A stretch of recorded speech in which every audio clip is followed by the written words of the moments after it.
कृष्ण कृष्ण कृष्ण हरे हरे, हरे राम राम राम हरे हरे। कं करोति वाचालं पङ्गुं लङ्घयते गिरिं यत्कृपातमं वन्दे श्रीगुरु दीनतारिणं श्रीचैतन्येश्वरं परमानन्दमाधवम्। हरे कृष्णा। सभी भक्तों का स्वागत है आज के श्रीमद् भागवत सत्र में। हम चर्चा कर रहे हैं प्रथम स्कंद श्रीमद् भागवत, और कल हमने देखा 16वां अध्याय। 16वें अध्याय में हमने देखा कि किस तरह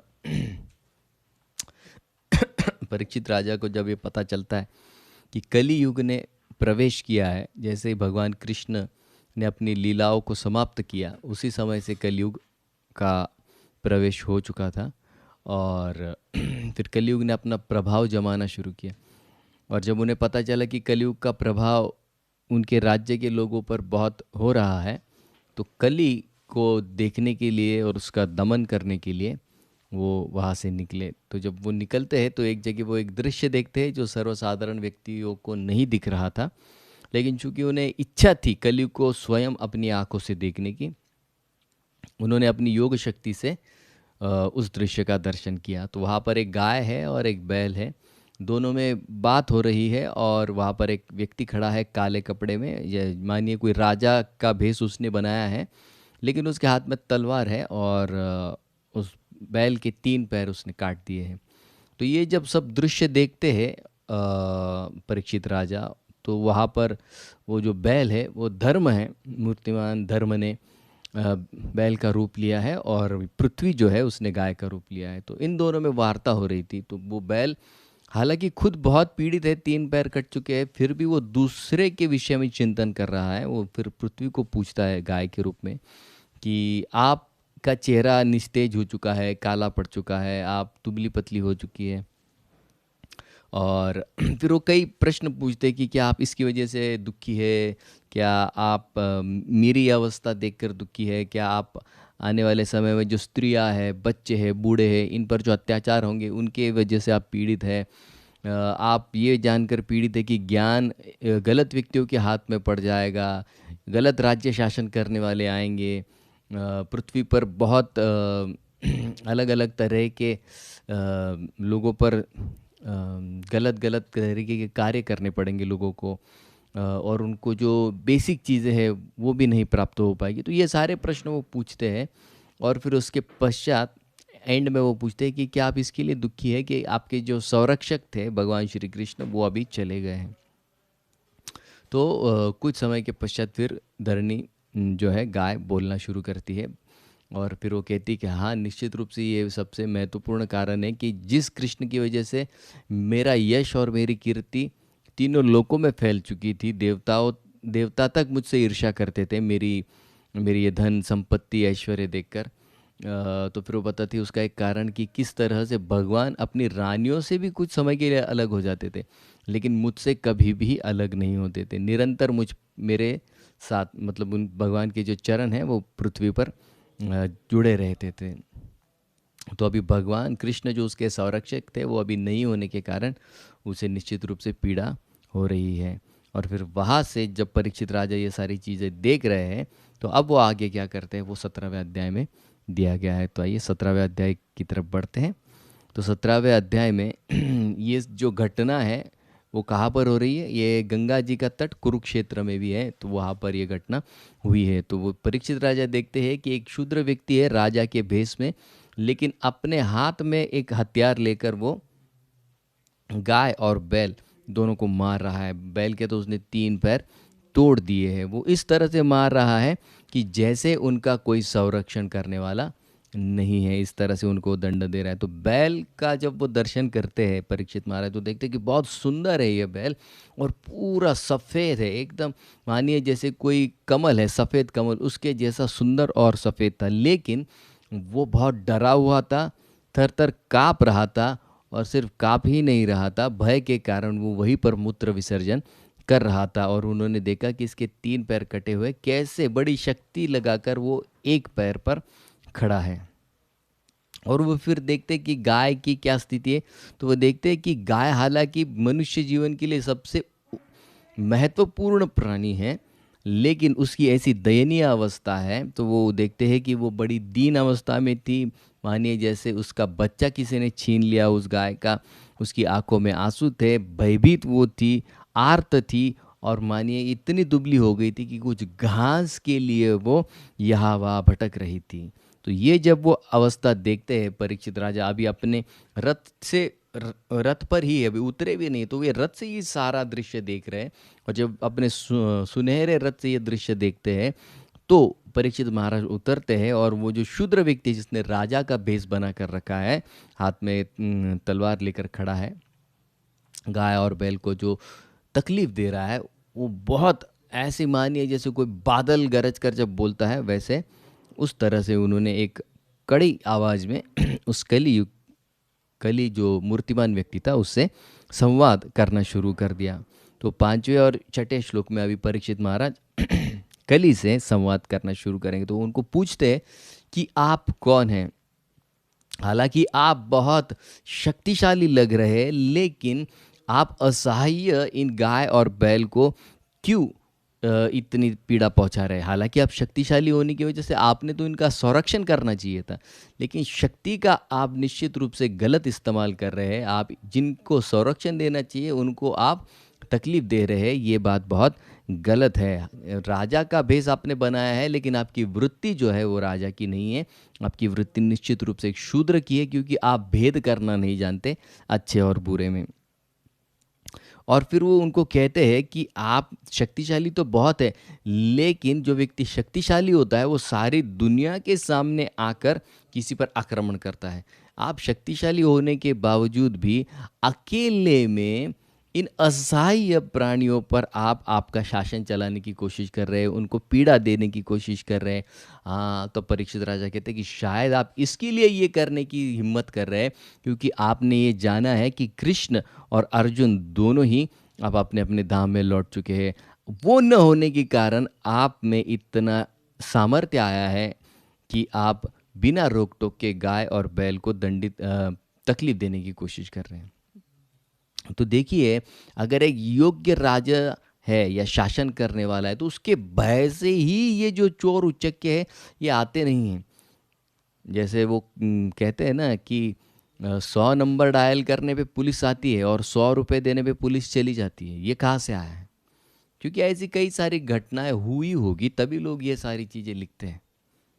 तो पुलिस कौन है? ये तो रक्षण करने वाले लोग, समाज के रक्षक हैं। हालांकि सभी ऐसे नहीं हैं, कुछ लोग करते होंगे, लेकिन कुछ की वजह से सबका नाम बदनाम हो जाता है। और फिर जो आम जनता है, वो आम जनता के मन में क्या हो जाता है कि अरे ये लोग इस तरह से करते, तो हमारा रक्षण कौन करेगा?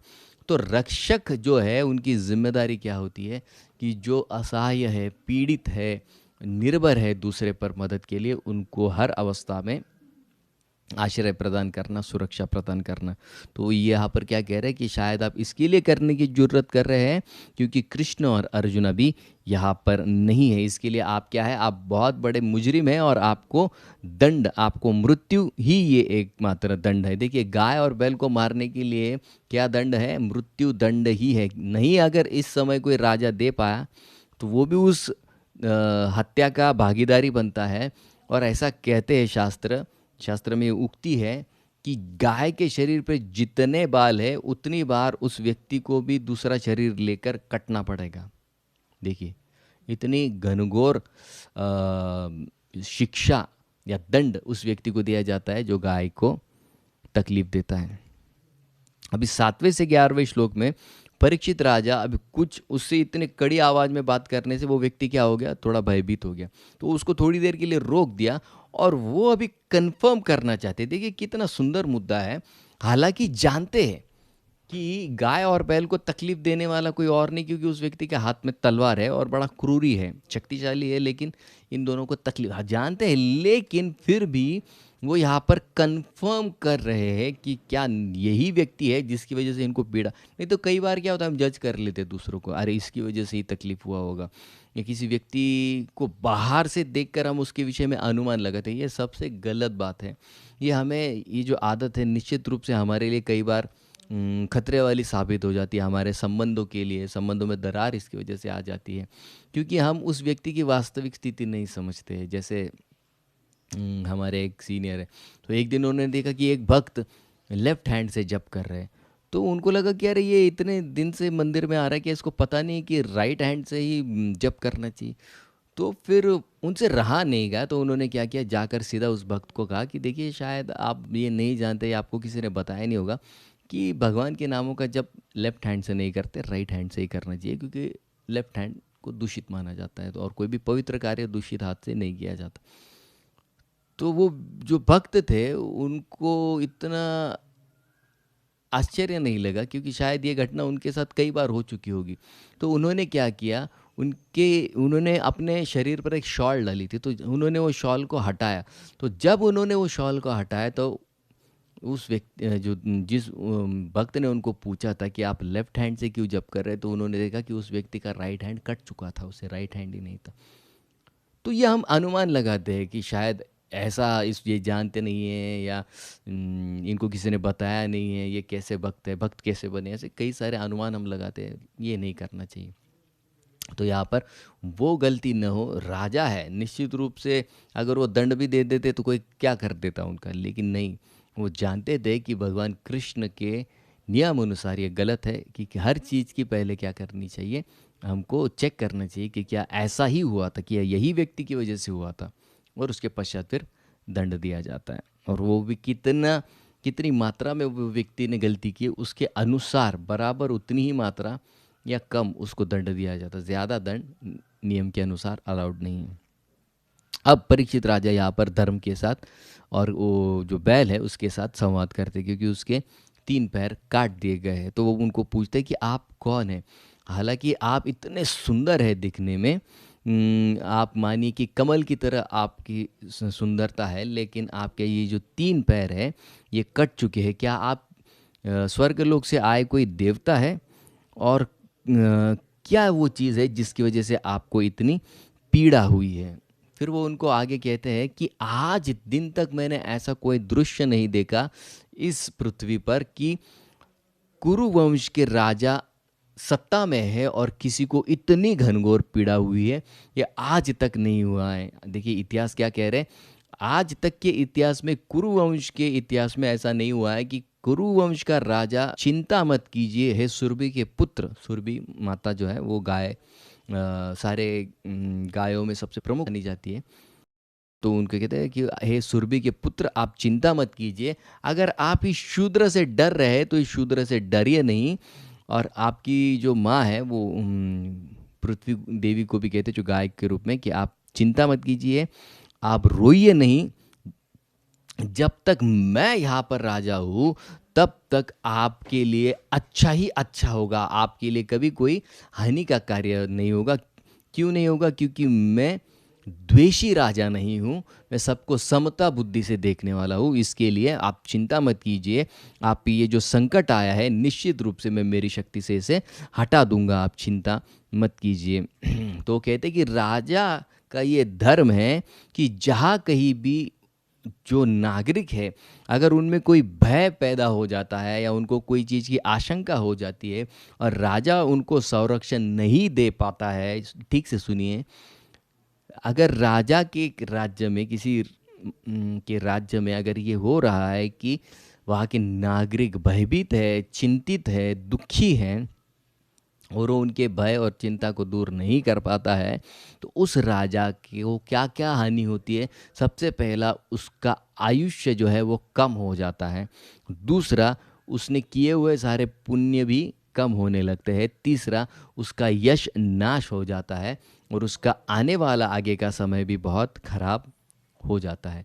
तो ये सारी चीज़ें उस राजा को होती है जो अपने प्रजा, जो उस पर आश्रित है, उसको अगर भयमुक्त नहीं कर पाया तो निश्चित रूप से ये होता है। तो वो कहते हैं कि राजा का पहला काम क्या है, अपने नागरिकों को अच्छी तरह से ट्रेन करना और उनको सुरक्षा प्रदान करना, ये, और उनको भय से मुक्त करना, ये उनका प्रथम जिम्मेदारी है। और वो कहते गुस्से से उस व्यक्ति की तरफ देखते हैं जो राजा का भेष बनाकर आया है, लेकिन हालांकि वो कली है, मूर्तिमान कली है, शूद्र है। तो वो उनको कहते हैं कि तुमको मैं अब इसके आगे निश्चित रूप से तुम्हारा मृत्यु दंड में तुमको देकर रहूँगा। और फिर 12 से 16 में वे श्लोक में परीक्षित राजा उस बैल को पूछते हैं, अभी सीधा सीधा पूछेंगे, क्योंकि उन्होंने पहले सीन क्रिएट कर दिया। पहले तो उस व्यक्ति को दंडित वचनों से दंडित किया है कि आपको मैं निश्चित रूप से दंड दूंगा। फिर क्या किया उन्होंने, सहनिशा कर ली कि क्या सही में ये इसी व्यक्ति की वजह से तकलीफ हो रही है। और फिर आश्वस्त किया उन्होंने उस धर्म को, बैल को, कि आप चिंता मत कीजिए, जब तक मैं हूँ आपको कोई कुछ नहीं कर सकता। और फिर अब वो सीधा सीधा वो बैल को, जो धर्म है, उनको पूछते हैं कि आपके साथ ऐसा घिनौना बर्ताव किसने किया है। 12वें श्लोक में उनको पूछते हैं कि किसने आपके 3 पैर काटने की ऐसी जुर्रत की है। ये आज तक नहीं हुआ उस राज्य में जहाँ पर भगवान श्री कृष्ण के दिए गए नियमों का पालन किया जाता था। आज दिन तक नहीं हुआ, लेकिन आज ऐसा हुआ है। तो मैं आपको कृपया करके पूछ रहा हूँ कि किसने आपके साथ ये किया है। और फिर 13वें श्लोक में वो कहते हैं कि हे धर्म, हे जो बैल के रूप में वहाँ पर है, कि आप कैसे हैं साधुनाम, आप कैसे हैं, आप साधु वृत्ति के हैं। और आप कैसे हैं अकृत अघम, आपने कोई अपराध नहीं किया है। मैं आपके लिए शुभ चाहता हूँ, आपका शुभ चिंतक में हूँ। इसके लिए आप मुझे निश्चित भय रहित होकर ये बताइए कि आपके साथ ऐसा दुर्व्यवहार किसने किया है, जिसकी वजह से पांडवों के कुल का यश जो है खराब हो गया है। कौन है वो व्यक्ति जिसने हमारे कुल का यश खराब किया है और आपको इस तरह से पीड़ा दी है, ये आप हमें बताइए। और फिर उस बैल को लग रहा हो कि क्यों इस व्यक्ति को दंड दिया जाना चाहिए। तो वहाँ पर फिर 14वें श्लोक में वो बताते हैं कि दंड देना बहुत ज़रूरी है। किसके लिए ज़रूरी है? क्योंकि जो व्यक्ति जिसने गलत अपनी शक्ति का इस्तेमाल किया है उसके लिए भी, और जो व्यक्ति भयभीत है उस वेदना के कारण, उसे भी भय से मुक्त करने के लिए उस व्यक्ति को दंड देना अतिशय ज़रूरी है। तो वो कहते हैं असाधु दमने, मतलब जो व्यक्ति ने असाधु कृत्य किया है, और साधुनाम भद्रम, और जो व्यक्ति पीड़ित है उसे भय से मुक्त करने के लिए, सुरक्षा प्रदान करने के लिए दंड निश्चित रूप से ज़रूरी है। इसलिए कोई ये नहीं कह सकता कि दंड क्यों देना चाहिए। दंड निश्चित रूप से ज़रूरी है, क्योंकि दंड से ही मन में वो वृत्ति तैयार होती है कि इसके आगे मुझे गलती नहीं करनी, क्योंकि गलती अगर मैं करूँगा तो दंड निश्चित है। तो वो भय भी मन में होना चाहिए, वरना अगर कोई व्यक्ति में भय ही नहीं है तो वो क्या होता है, फिर गलत कार्यों में जुट जाता है। तो हमको ये निश्चित करना चाहिए कि न्याय व्यवस्था में दंड समय समय पर मिलना चाहिए। वरना न्याय व्यवस्था में क्या होता है, केस 15 साल पहले फाइल किया होता है, 15 साल बाद तक उसका कोई नतीजा नहीं निकलता है। तो लोग अपना विश्वास खो देते हैं न्याय व्यवस्था पर, कि इस तरह से अगर न्याय व्यवस्था चलेगी तो हमने किसके पास जाना चाहिए। फिर क्या कई लोग क्या करते हैं, खुद ही कुछ वो जो जुडिशियल सिस्टम है उसको हाथ में ले लेते हैं और कुछ गलत कदम करके उस व्यक्ति को दंड देने की कोशिश भी करते हैं। तो यहाँ पर वो बताते हैं कि पनिशमेंट बहुत ज़रूरी है। क्यों ज़रूरी है?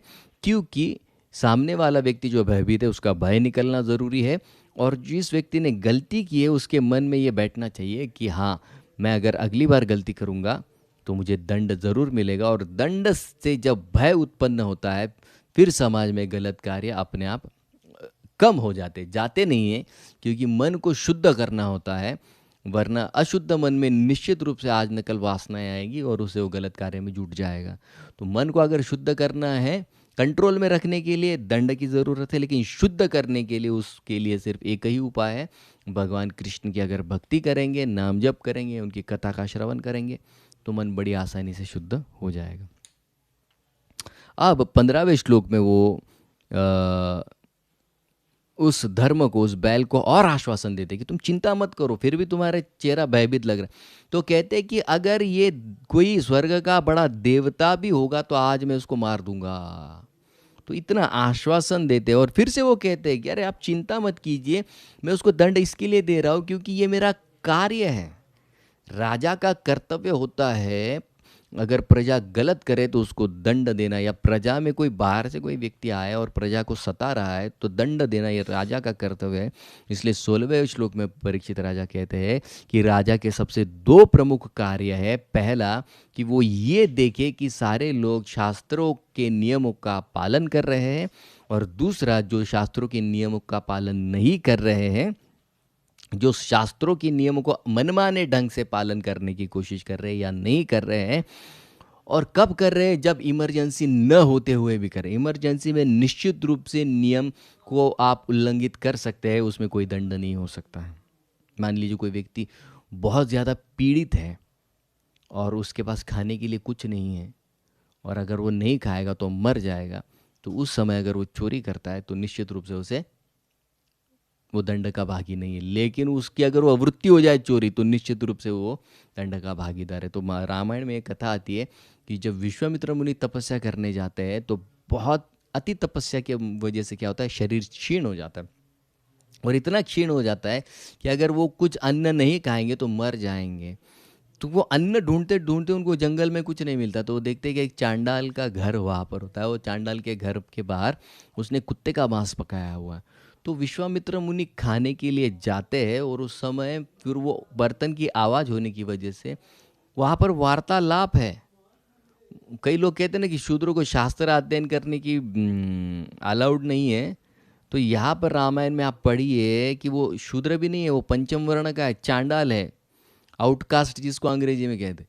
तो वो चांडाल विश्वामित्र ऋषि जो इतने बड़े पढ़े लिखे विद्वान हैं, ब्रह्म ऋषि बनने के लिए जो निकले हैं, वो उनको कहते हैं कि आप तो ब्राह्मण हैं और ब्राह्मण का ये धर्म है, और आप धर्म का उल्लंघन कर रहे हैं, इसके लिए आपको पाप निश्चित रूप से लगेगा। ये उनमें संवाद होता है। तो इतना ज्ञान कहाँ से आया उस चांडाल के पास? तो निश्चित रूप में समाज में कुछ न कुछ तो व्यवस्था उस समय भी होनी चाहिए कि निम्न वर्णों के लोगों को भी शास्त्र का ज्ञान होना ही होना है, वरना पालन कैसे करेंगे?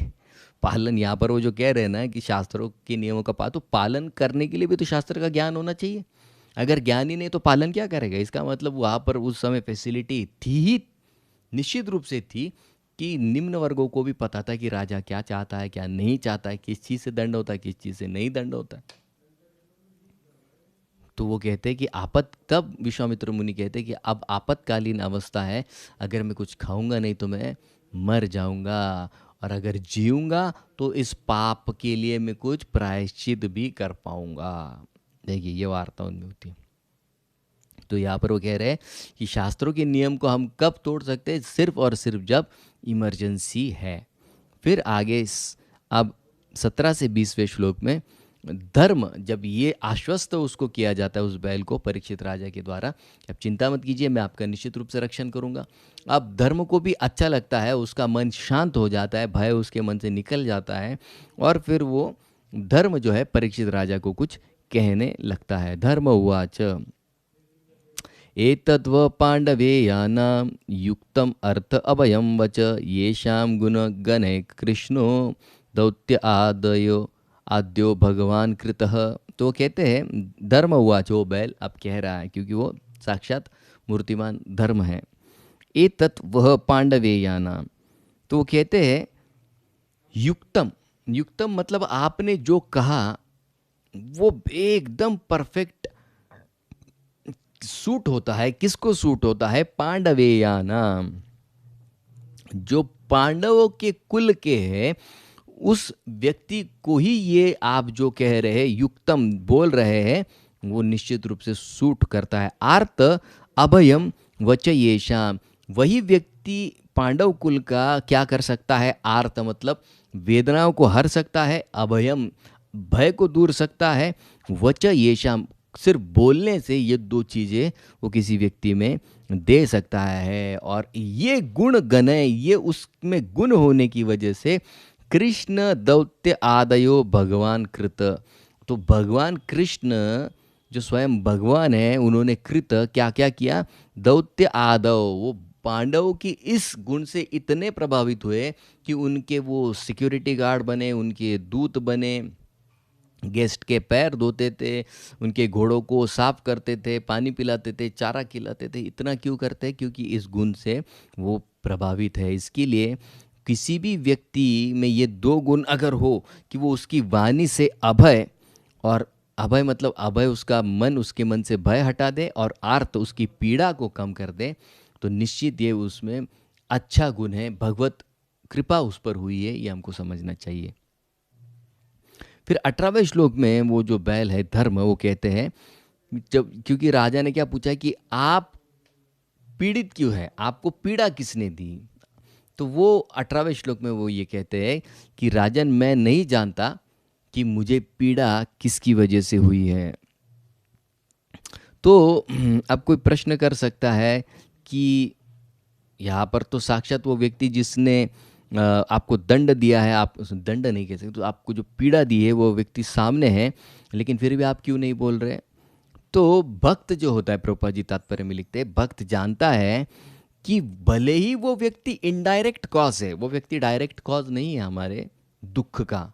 इसलिए जीवन में जब पीड़ा आती है तो वो व्यक्ति दुख का इनडायरेक्ट कॉज होता है, क्योंकि वो जानते हैं कि कोई भी दुख या सुख भगवान श्री कृष्ण जब तक सैंक्शन नहीं करते वो किसी भक्त के जीवन में नहीं आ सकता है।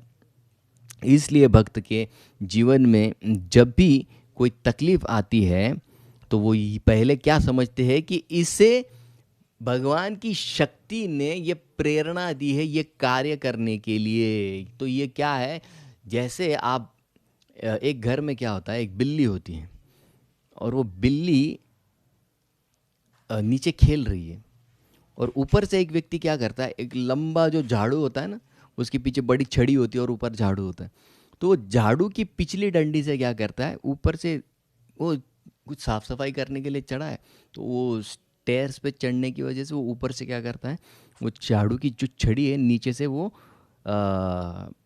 बिल्ली की पूंछ पे लगाते हैं।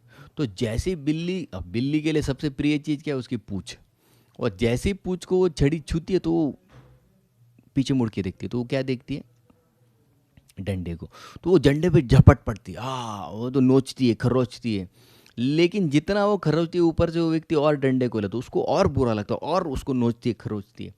अब उसको डंडे को नोचने खरोचने से कुछ होगा क्या? नहीं।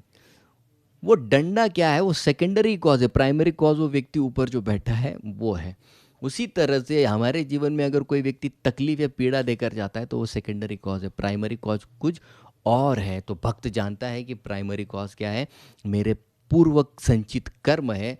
तो ये व्यक्ति खाली डिलीवरी करने के लिए आया, और क्यों डिलीवरी करने आए, भगवान ने सैंक्शन किया है इसके लिए, वरना भगवान सैंक्शन अगर पूरा करते तो मुझे इससे और ज़्यादा पीड़ा होती। तो वो बैल क्या कहते हैं कि मुझे पता नहीं कि मुझे पीड़ा क्यों हो रही है।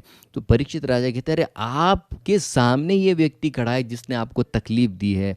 तो वो बैल कहता है कि सही है कि उसने भले ही मुझे तकलीफ दी है, लेकिन किस पूर्व कर्म की वजह से, जो बीज है मेरे कर्म का, वो कौन सा कर्म था जिसकी वजह से ये आया है, वो मुझे नहीं पता। इसके लिए वो किसको फोकस कर रहे हैं, पूर्व जन्म के किसी बीज कर्म पर वो फोकस कर रहे हैं। तो परीक्षित महाराज कहते हैं कि अरे आप तो जानते हैं ना, शास्त्र में सारी चीज़ें तो दी हुई है।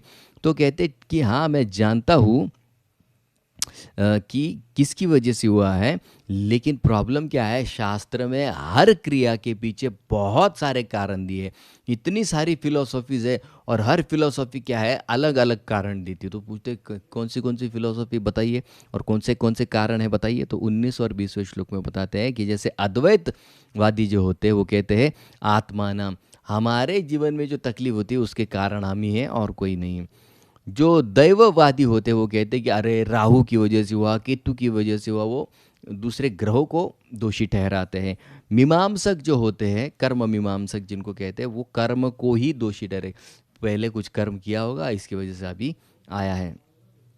और लोकायत जो होते हैं, लोकायत उनको कहा जाता है जो अगले जन्म में विश्वास नहीं रखते। वो कहते हैं खाओ पियो मजा करो, जब शरीर भस्मिन भूतस्य देह किम पुनरागमनो भवेत्। अरे ये शरीर जल गया, फिर आपने भले ही कर्जा लिया है, कौन देखने वाला, क्योंकि ये शरीर खत्म होने के पश्चात लोक आयत, मतलब जो दिखता है उसमें ही मानने वाले उनको लोक आयत कहते हैं। वो वर्ल्डली पीपल जिसको अंग्रेजी में कहा जाता है, लोक मतलब वर्ल्डली, और इस दुनिया को ही सब कुछ मानने वाले जो लोग हैं उनको लोकायत कहा जाता है, क्योंकि वो शास्त्रों के नियमों में नहीं मानते, अगले जन्म में नहीं मानते। इसलिए क्या कहते हैं, घृतम पीबेत सुखम जीवेत, घी खा के, घी मतलब मस्त मस्त खाओ और आनंद से जियो।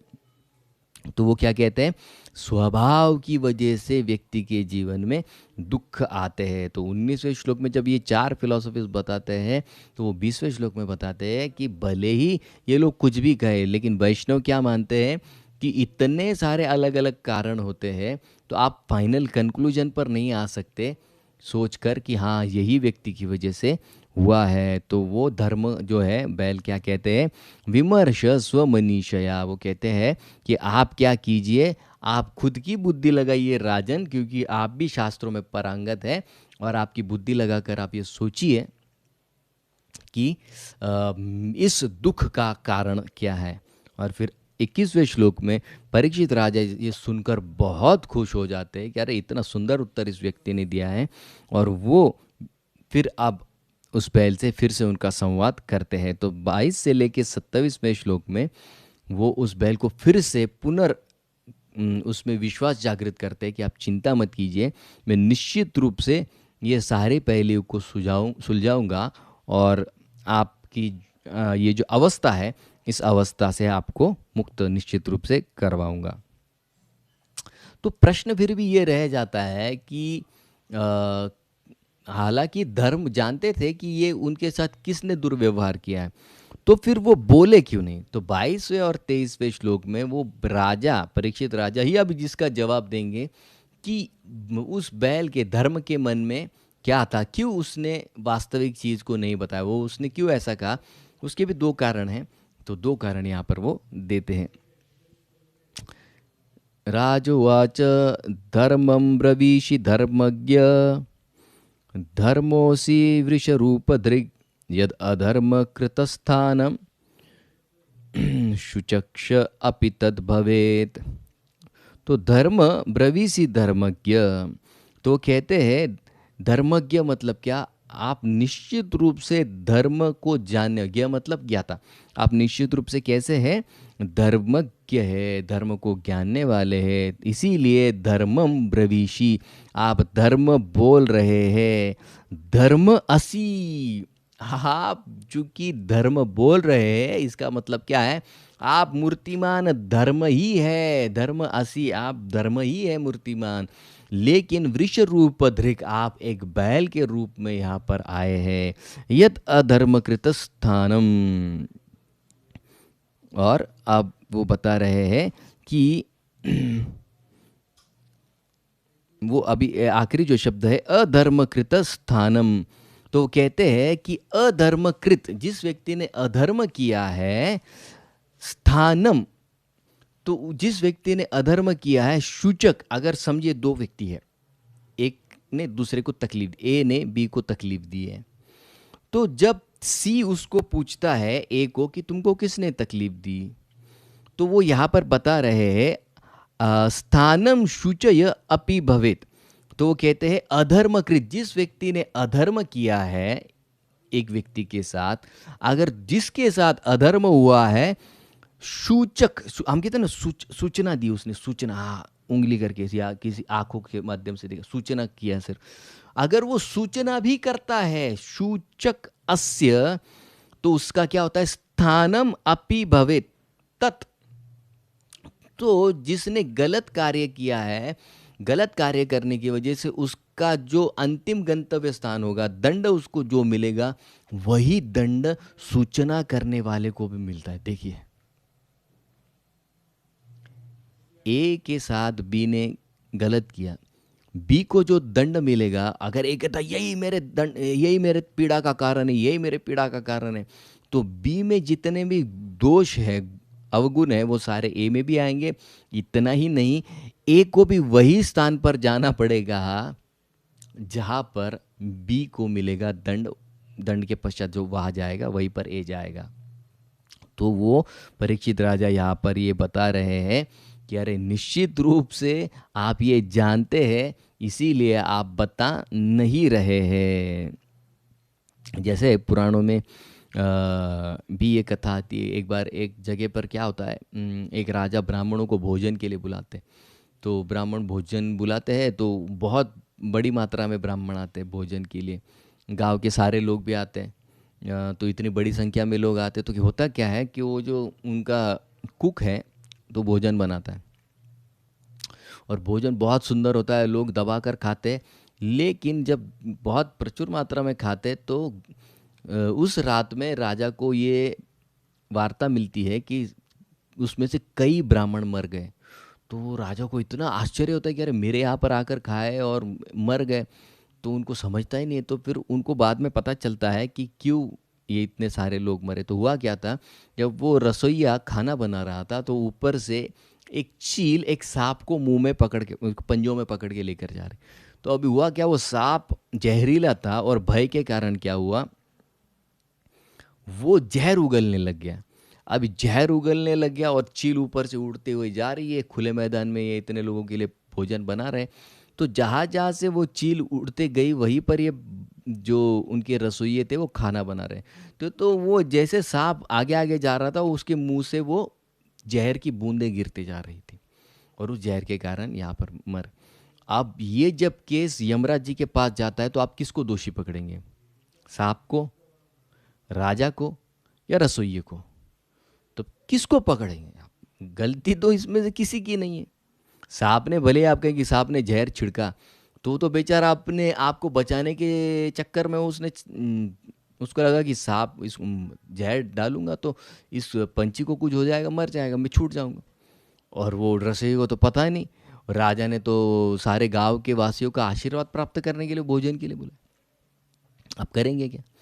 तो यमराज कहते केस को पेंडिंग रखते हैं हम लोग, बाद में देखेंगे। तो फिर होता क्या है कि दूसरी बार कई महीनों के बाद फिर से राजा को लगता है कि अरे अभी काफ़ी समय हो गया, लोगों को भोजन के लिए नहीं बुलाया। तो फिर वो फिर से अनाउंसमेंट करते हैं कि सब लोग भोजन के लिए आएंगे। तो गांव में फिर क्या है ना, कुछ लोग आते हैं कुछ लोग नहीं आते। तो कुछ लोग गांव के क्या है, उसमें से खास करके दो तीन जो व्हाट्सएप वाले लोग होते हैं, यहाँ वहाँ कुछ कुछ फैलाते हैं। तो वो लोग बात कर रहे थे कि अरे राजा के पास मत जाओ, पिछली बार क्या है ना, राजा ने जहर डाल के कई लोगों को मार दिया। और ऐसी उल्टी सुल्टी बातें वो राजा के विषय में कर रहे थे। तब यमराज जी बोलते हैं इनके अकाउंट में डाल दो ये पाप।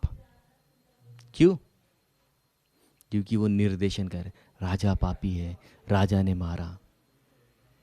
तो उनको क्या गति मिली, ब्राह्मण को मारने का जो पाप है वो लगा, और उससे जो गति मिलती है वो इन लोगों को, दो तीन लोगों को मिल गई। तो इससे क्या पता चलता है कि जब जीवन में संकट आता है तो उस व्यक्ति की तरफ उंगली हमें नहीं दिखाने सीखना है। क्योंकि अगर हम उसकी तरफ उंगली दिखाएंगे तो उसके अवगुण भी हम में आ जाएंगे, और उसको जो दंड मिलने वाला है वही दंड हमको भी मिल जाएगा। तो राजा बड़े खुश हो जाते हैं कि अरे आप तो ये सब जानते हैं, इसका मतलब आप क्या है, निश्चित रूप से आप धर्मज्ञ है, धर्म को जानने वाले। इतना ही नहीं, आप मूर्तिमान धर्म है। और फिर वो 23वें श्लोक में कहते हैं कि भगवान की शक्तियों को जानना असंभव है, क्योंकि वो क्या है, अगोचर, किसी को समझ में नहीं आ सकती। इसलिए कोई कहता है कि मेरे दुख का कारण यही है, इसका मतलब क्या है, चेतसो वचसा वही। वो कहते हैं कि वो नहीं जानता, वो क्या कर रहा है, सिर्फ स्पेक्यूलेशन कर रहा है। हाँ शायद ये हो सकता है, शायद वो हो सकता है, लेकिन निश्चित रूप से हम ये नहीं जान पाएंगे कि कौन उस क्रिया के पीछे है। तो ये प्रश्न जो उठाया गया कि क्यों हमने जानते हुए भी उस व्यक्ति को की ओर निर्देशन नहीं करना चाहिए, क्योंकि कोई भी क्रिया जब होती है तो भगवान की अनुमति से ही होती है। तो फिर कोई ये प्रश्न कर सकता है कि यार ये तो धर्मज्ञ है, तो ये क्यों नहीं धर्म जानते? तो वहाँ पर दो कारण दिए गए हैं। क्योंकि उस समय कली मूर्तिमान रूप से वहाँ पर खड़ा था, तो उसका भी प्रभाव उस बैल पर हो गया। तो हालांकि वो धर्म था, फिर भी वो ठीक तरह से नहीं समझ पाया कि क्या धर्म है और ये सारी चीज़ें भगवान के प्लान के अनुसार कैसे कैसे हो रही है, ये वो समझ नहीं पाया। और भगवान की माया शक्ति तो थी, इन दोनों के प्रभाव की वजह से वो, उसके मन में वो डाउट आया। वो बता नहीं पाया ऐसे नहीं, लेकिन वो कंफ्यूज्ड हो गए। क्यों? क्योंकि कली का प्रभाव है। तो कलयुग में अगर कोई कहता है कि मैं धर्म बहुत अच्छी तरह से जानता हूँ, तो इस इंसिडेंट से ये पता चलता है कि वो व्यक्ति बिल्कुल भी नहीं जानता है। क्योंकि धर्म के कई सारे पैरामीटर्स हैं, वो सिर्फ 12 महाजन हैं वही लोग जान सकते हैं। तो यहाँ पर हम देखते हैं कि धर्म के मन में भी वो डाउट आ गया। क्यों? क्योंकि कली का दूषित वातावरण था, और दूसरा भगवान की माया शक्ति की वजह से। और फिर 24वें श्लोक में परीक्षित राजा कहते हैं कि धर्म जो है वो चार पैरों पर खड़े थे पहले। तप शौचम दया सत्यम इति पाद कृते कृतः अधर्म अमशय त्रय्यो भग्न स्मय संगमदयस्तव। तो चार पैर क्या है? तप, तपस्या, शौच, स्वच्छता मन की और शरीर की, दया दूसरों पर दया करना, और सत्य, सत्य सत्य वचन होना। तो ये चार पैर पर धर्म खड़ा रहता है, ये ऐसा यहाँ पर वो बता रहे। इति पाद कृते कृतः, मतलब सत्य युग में जब धर्म की स्थापना हुई तो ये चार पैरों पर धर्म खड़े रहते थे। अधर्म अंशे त्रय्य भग्न, और जैसे जैसे युग परिवर्तित हो गए तो इसके तीन पैर कम हो, एक एक पैर कम होते जाता। पहले चार थे, फिर त्रेता युग में तीन रहे, द्वापर में दो, और कलयुग में अभी वो यहाँ पर क्या कह रहे हैं, यहाँ पर अब अगले श्लोक में कहेंगे कि धर्म अभी एक ही पैर पर खड़ा है। तो वो यहाँ पर बता रहे हैं कि क्यों ऐसा हो रहा है। त्रयी भग्न मतलब तीन पैर टूट चुके हैं, और किसकी वजह से ये अभी टूट रहे हैं? स्मय, स्मय मतलब अहंकार, संग, संग मतलब स्त्री और पुरुष, इनमें जब फ्री मिक्सिंग अति मात्रा में हो जाता है, और मद मतलब मद्यपान करने की वजह से। तो तीन कारण क्या है जिसकी वजह से धर्म टूटता है? वो है अहंकार, फिर वो धन का हो सकता है, पदवी का हो सकता है, किसी भी चीज़ का अहंकार हो सकता है। दूसरा संग, स्त्री और पुरुषों का फ्री मिक्सिंग, अति मात्रा में संग, और तीसरा है मद्यपान करना। उसकी वजह से ये धर्म के अभी तीन पैर टूट चुके हैं। तो फिर अब वो 25वें श्लोक में बोलते हैं कि इदानीम धर्मपादस्ते सत्यम निर्वर्तयेद यथा तयि जिग्रासक्त्य अधर्मोयम अनृतेनादितन कली। तो कहते हैं इदानीम, इदानीम मतलब अभी इस मोमेंट में, अभी इस समय में, धर्म पादय ते, तो धर्म अभी एक ही पैर पे खड़ा है। कौन सा पैर है वो? सत्यम, सत्यम मतलब एक ही इस पैर पे है, वो है सत्य बचा हुआ है थोड़ी बहुत मात्रा में कलयुग में। बाकी दया, तप, शौच ये पूरी तरह से काफ़ी मात्रा में नष्ट हो चुका है, पूरी तरह से नहीं लेकिन बहुत 90-95%। अब जर्मनी में आप जाएंगे तो जर्मनी में लोग ऑफिशियली महीने में एक दिन नहाते हैं, तो उसको बेदिंग डे कहा जाता है। तो सोचिए आप, वरना आजकल तो जब से वो डिओड्रेंट आया है लोग उसी को समझते हैं आंचमन जैसे करते हैं ना शुद्ध होने के लिए, तो उनके लिए आज लोगों के लिए वो आंचमन बन गया। ऐसा लगाते हैं, उनको लगता है हमें शुद्ध हो गया, और वो ऑफिस चले जाते हैं, काम पे चले जाते हैं, नहाते भी नहीं है लोग आज। तो शौच चला गया है, दया तो बिल्कुल रही नहीं है, इतनी कम मात्रा में हो गई है, स्वच्छता नहीं रही। आजकल थोड़ा बहुत जो बचा है, तो वो यहाँ पर बता रहे हैं कलयुग में एक ही पैर पे धर्म खड़ा है, और वो है सत्य। और कैसे खड़ा है? निर्वर्तये, निर्वर्तय मतलब बड़ा लड़खड़ाते लड़खड़ाते, मतलब सच भी कितना बचा हुआ है? बहुत थोड़ा सा बचा हुआ है, थोड़ी बहुत मात्रा में कहीं दिख जाता है।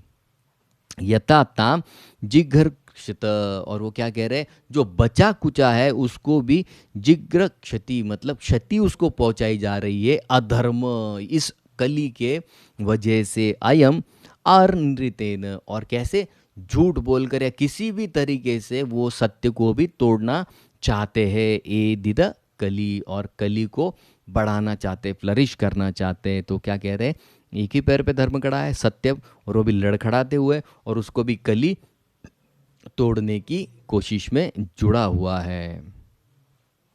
अब 26वें श्लोक में वो बताएंगे कि पहले कली के प्रवेश से पहले कली ने बिल्कुल प्रवेश करने की हिम्मत नहीं की, हालांकि युग की संधि वहां पर थी, लेकिन भगवान श्री कृष्ण होने की वजह से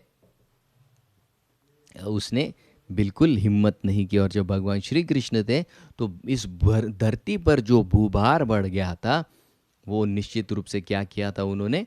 भगवान ने पूरी तरह से उसे मिटा दिया था। और भगवान ने ये कैसे किया? सिर्फ अपने पैरों को स्पर्श करके भूमि की जितनी भी पीड़ा थी, जैसे कल हमने देखा कि भूमि देवी जो है उसको बहुत आनंद होता था। रोमोत्सवम वो कहती है। रोम उत्सव मतलब क्या? रोम मतलब क्या? शरीर पे जो केश होते हैं ना, तो पृथ्वी के शरीर पे केश क्या है? पेड़। तो कहती कि जब भगवान मेरे शरीर पर उनके चरण रखते थे तो मेरे शरीर पे क्या होता था, रोम उत्सव, मेरा मन इतना आनंदित हो जाता था, पुलकित हो जाता था। तो वो उस गाय को याद दिला रहे कि आप चिंता मत कीजिए। उसी उन्हीं भगवान श्री कृष्ण ने, जिनके मित्र अर्जुन थे, उन्हीं के कुल का मैं नंदन हूँ, बच्चा हूँ। तो आप चिंता मत कीजिए, अब मैं यहाँ का राजा हूँ, आपके सारे दुख दर्दों को मैं मिटा दूंगा। और 27 श्लोक में कहते हैं कि आप चिंता मत कीजिए, क्योंकि आपको भविष्य की चिंता है ना, कि मेरा आगे क्या होगा। देखिए, पृथ्वी खुद पीड़ित थी, लेकिन चिंता किस किस के बारे में कर रही थी? आगे वाले आने वाली स्त्रियाँ, बच्चे, बूढ़े, गाय, धर्म का पालन, ज्ञान किसके हाथ में रहेगा। खुद पीड़ित है और आगे की आने वाली पीढ़ियों की वजह की बारे में वो सोच रही है। तो यहाँ पर वो राजा क्या कहते हैं, आप चिंता मत कीजिए, आपकी चिंता यही है ना कि निम्न वृत्ति के लोग आकर राजा बनेंगे। तो उनको आश्वासन देते हैं कि जब तक मैं राजा हूँ, ऐसा कुछ मैं होने नहीं दूंगा, और वो प्रयास भी करूंगा कि आगे अच्छे राजा बनते रहें। और जब वो ये कहते हैं तो वो अभी जान गए कि किसने किया है अनुमान। उन्होंने क्या किया, आप आपकी बुद्धि से समझ जाइए किसने किया, हम उंगली नहीं दिखाएंगे किसी की तरफ। तो फिर अब परीक्षित राजा समझ गए कि यही व्यक्ति है जिसने इनके 3 पैर तोड़े हैं। और अब वो उस व्यक्ति की तरह, उनका पूरा कैमरा शिफ्ट हो जाता है और इतने गुस्से से अब कली की तरह देख रहे हैं।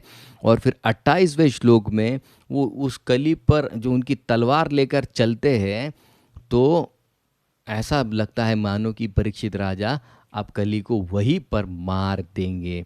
लेकिन कोई कह सकता है, अरे कली तो ऑफिशियल युग है, ये तो उन लोगों के लिए है जो धर्म का पालन नहीं करना चाहते, जानवर की तरह जीवन जीना चाहते हैं, उनके लिए कलयुग है। इसके लिए भगवान के जितने भी भक्त थे, भगवान ने उनको क्या कहा, जैसे ही काम खत्म हो जाए निकल जाओ, क्योंकि कलयुग आने वाला है। कलयुग कौन सा युग है? जिसमें अच्छाई बिल्कुल रहेगी नहीं। तो इसलिए किसी को लग रहा है कि मैं और एक जन्म लेकर यहाँ पर प्रचार करूँगा, तो चिंता मत कीजिए, भगवान के पास और बहुत लोग हैं जो प्रचार के लिए आएंगे। हमारा एक ही काम है। प्रभुपाद जी हर एक तात्पर्य में यही लिखते हैं। प्रभुपाद जी तो अत्रि मुनि की कथा में लिखते हैं, अनुसुया अत्रि ऋषि की, कि अत्रि ऋषि की इच्छा क्या थी कि भगवान जैसा पुत्र मुझे प्राप्त हो। वो भगवान, और तो भगवान को और ये भी नहीं जानते थे, इसके लिए उन्होंने कहा भगवान जैसा, तो जो कोई भगवान होगा। तो इसके लिए एक नहीं 3 लोग आते हैं, सत्व, रज और तम, तीनों के अधिष्ठाता देव वहाँ पर आ जाते हैं। तो तीनों अपने अपने माध्यम से एक पुत्र उनको प्रदान करते हैं। तो वहाँ पर तात्पर्य में प्रभुपाद जी लिखते हैं कि अगर भगवान जैसा पुत्र भी प्राप्त करने की इच्छा हो, तो ये इच्छा मत रखिए, पहले यहाँ से बाहर निकलिए भौतिक जगत से, क्योंकि ये बहुत भयानक जगह है। शिल प्रभुपाद जी के गुरु महाराज तो कहते थे, material world is not a place for gentleman. जो जेंटलमैन है उनके लिए ये जगह बिल्कुल अच्छी नहीं है। तो हमारा सबसे पहला क्राइटेरिया क्या होना चाहिए, बस यहाँ से बाहर निकलो। और अगर भगवान कहे कि नहीं भैया मेरा ये काम तुमको करना है, तो बात अलग है। कहना, भगवान आप तक आए नहीं है कहने के लिए, तो बैग पैक करने की तैयारी में जुट जाइए। तो फिर अभी 28 और 30वें श्लोक में कली को वो दंडित करने के लिए निकले हैं।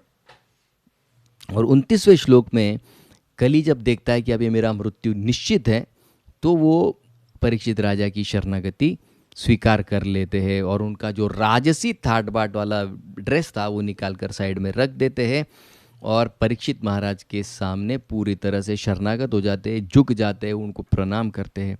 और परीक्षित राजा जो राजा थे, उनका गुण क्या है, स्वभाव क्या है, कि कोई भी शरणागति स्वीकारे उसको शरणागति देनी ही देनी है। भगवान रामचंद्र तो कहते थे रावण भी आ जाए तो उसको मैं स्वीकार कर लूँगा। तो यहाँ पर परीक्षित राजा क्या करते हैं, उनको इच्छा नहीं है, लेकिन क्या है, शरणागति स्वीकार की है और राजा का धर्म होता है शरणागत को आश्रय प्रदान करना। तो उनको मारते नहीं है, उल्टा स्माइल करते हैं। देखिए क्या बात है, कली जिसने इतना तहस नहस किया राज्य में, उसको देख के स्माइल करते हैं, क्योंकि उसका कारण बाद में आएगा। क्योंकि कलयुग में एक ही अच्छी चीज़ है, भगवत प्राप्ति करने के लिए सबसे आसान तरीका दिया गया है, वो है हरि नाम और भागवत श्रवण। तो इसके लिए वो अलाव करते हैं, क्योंकि परीक्षित राजा भगवान श्री कृष्ण के प्लान को समझते हैं। तो 31 से 34वें श्लोक में वो कहते हैं कि ठीक है, तुमने भले ही मेरी शरणागति ली है, लेकिन तुम यहाँ नहीं रह सकते, क्योंकि तुम जहाँ पर रहोगे वहाँ पर तुम अधर्म बंधु, तुम अधर्म ही फैलाओगे, इसलिए तुम मेरे राज्य में नहीं रह सकते।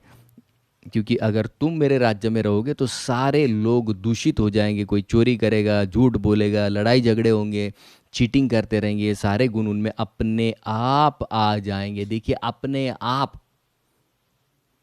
इसके लिए जैसे कोरोना में अगर के वातावरण में कोई व्यक्ति जाता है तो अपने आप इन्फेक्ट हो जाता है, उसी तरह से कली युग जब आया अपने आप ये बुरे गुण आने लगे। इसलिए अगर हमको इससे सुरक्षित रहना है तो हमको भगवान श्री कृष्ण का आश्रय लेना निश्चित रूप से ज़रूरी है।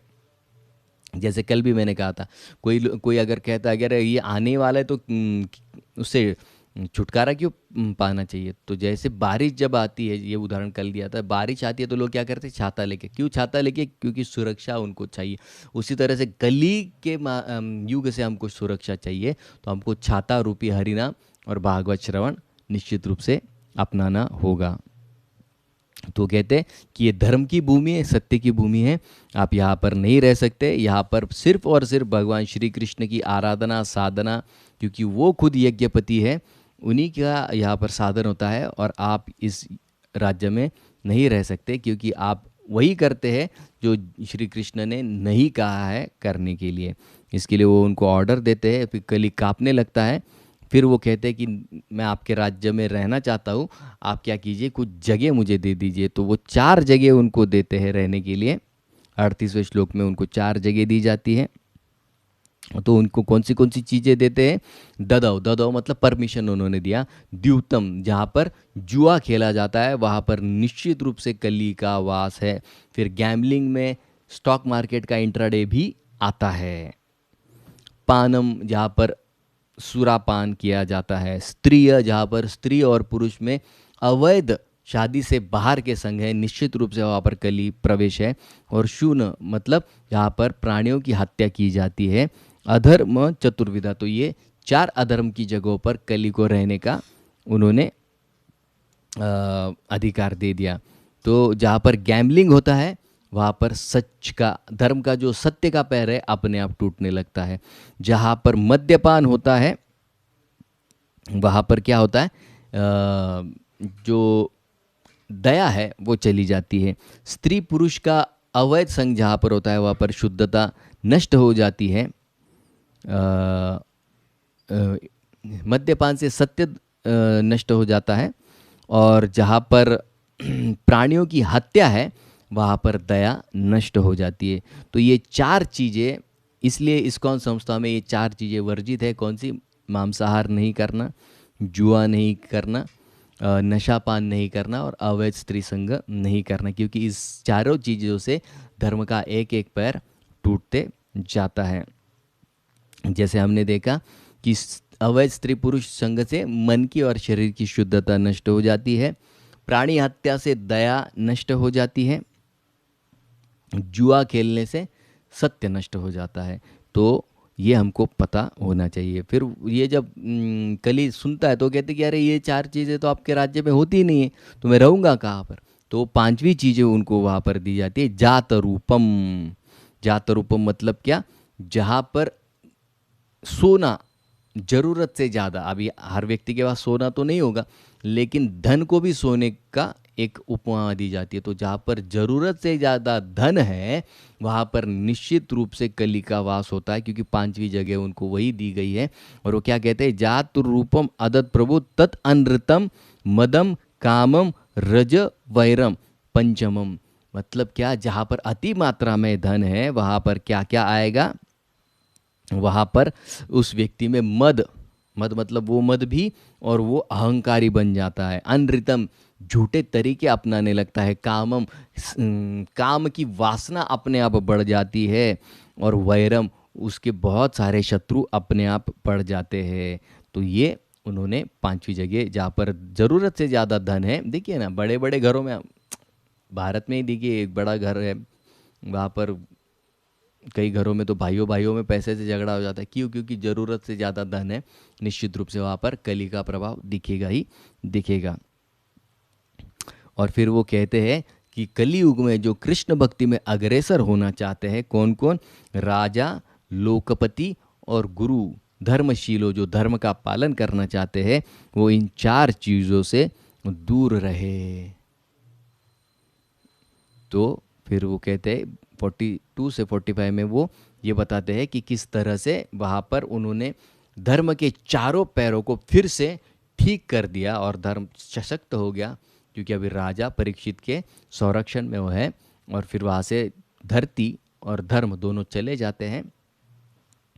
और फिर परीक्षित राजा हस्तिनापुर वापस आ जाते हैं, वहाँ से वो अपना राज्य चलाते हैं। और फिर सूत गोस्वामी कहते हैं कि सूत शौनक आदि ऋषि को कि क्या आप जानते हैं आपने ये जो यज्ञ करना चाहा वो क्यों हो पा रहा है? अगर कली यहाँ पर रहता तो आपको यज्ञ कभी नहीं करने देता। तो वो कहते हैं कि परीक्षित राजा है, इसके लिए इतने सुंदर तरीके से आप ये यज्ञ कर पा रहे हैं। तो वो अंत में क्या परीक्षित राजा का गुणगान करते हैं। और फिर यहाँ से कल का विषय होगा कि अब परीक्षित तो राजा बन चुके हैं, लेकिन उन्होंने उसको गलती कहेंगे या क्या पता नहीं, लेकिन उन्होंने एक चीज़ की है कि कली को भी अपने राज्य में रहने का उन्होंने परमिशन दे दी है। तो अभी कल उसका प्रभाव क्या होता है, किस तरह से उनका जीवन अचानक मोड़ ले लेता है, हम कल के अध्याय में देखेंगे। हरे